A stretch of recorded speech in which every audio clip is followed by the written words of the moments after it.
I don't know. I definitely walked around Coachella grounds yesterday in pretty much anonymity, and that's nice.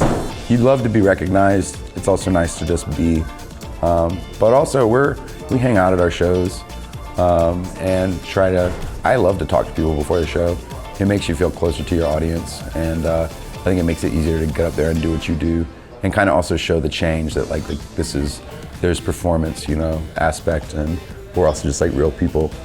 There were a couple shows on this tour where I was like, wanted to hide. We were up in Vancouver and people were making me crazy. I was just like running. I ended up just like smoking a cigarette like 2 blocks away because no one would leave me alone, and people were asking me crazy questions.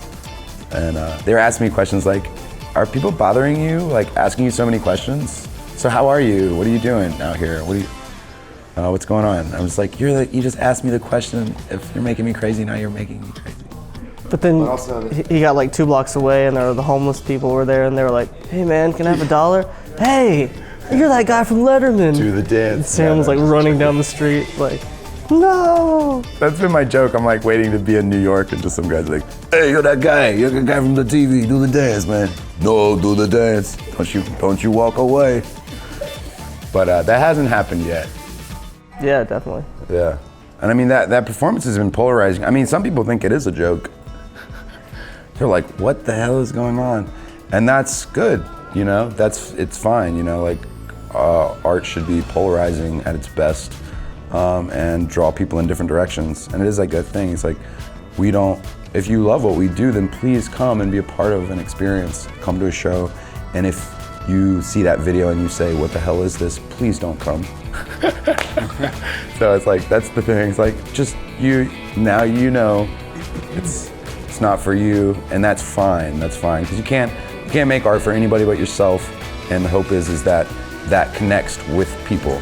You have to do it for yourself though, because you either take your audience for granted and their intelligence. If you think you have an audience and you cater to them, you basically you're kind of pandering to them and looking down on them in a way, and you also hate what you do because you're playing songs that you don't really care about. But as long as you do what you love, we found that if you do what you love, then there will be people who feel the same way and will connect with what you do. And that's why we've been able to do it for so long.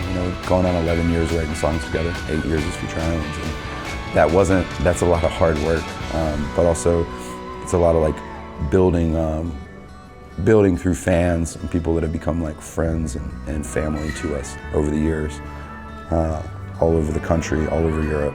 So, was that a song we jammed out? Yeah, we were just jamming one day in our rehearsal space, and we kind of had this sort of progression. So we were just working on this idea. The next day, Garrett had like kind of mapped out the progression with some programmed drums. The next day, brought it in, and Sam had worked on the lyrics, and it just came together. I remember writing the song. I probably wrote those words in about 30 minutes because, like I said, it just like kind of flowed out. I was going through a breakup at the time. It was about 5 months through, like after we split up, and we weren't really talking or anything. And it was just one of those things. Realizing, it speaks in the song, just that idea of we've probably all been in that one of those relationships where you're like trying to change for someone else, and it's not working because that's not the problem. The problem is either that the other person needs to change, or it's just the fact that you shouldn't try to change anyone. So why, it's like, oh, why am I trying to change this person? Why am I trying to change myself? It's just not working.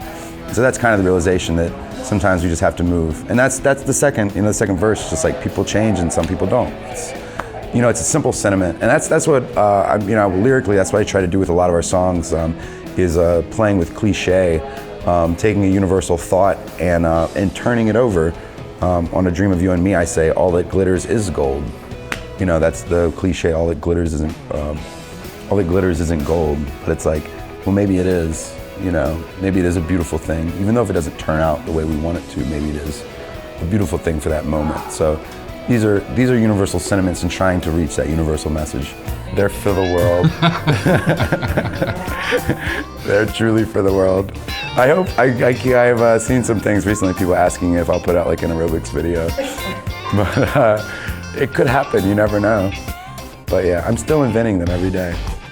I'm working on one where I just like kick my feet up out in the air and just land face down on the ground. Sorry.